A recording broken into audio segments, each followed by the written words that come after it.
Hujum haqidagi tafsilotlarga to'xtaladigan bo'lsak, AQSh Mudofaa vazirligi Al-Udeyd bazasiga qisqa va o'rta masofali ballistik raketalar bilan hujum uyushtirilganini ma'lum qildi.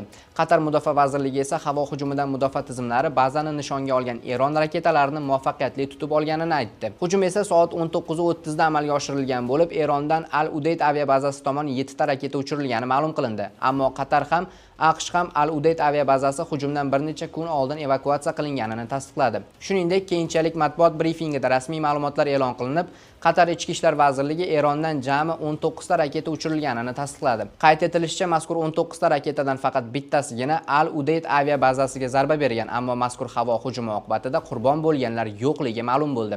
Qatar Mudofaa vazirligi esa hodisa oqibatida halok bo'lganlar ham, jarohatlanganlar ham yo'qligini tasdiqladi. Bundan tashqari, Tramp ma'muriyati ham Qo'shma Shtatlar Qatardagi bazadan bir hafta oldin barcha harbiy texnikasini olib chiqib ketgani, Eron esa bo'm-bo'sh bazaga hujum qilganini ochiqladi. Bu esa xuddi AQShning Eron yadroviy inshootlariga qilgan hujumlari oldidan u yerlardan yuqori darajada boyitilgan uran va boshqa zarur materiallar olib chiqib ketilganiga o'xshash voqeadir.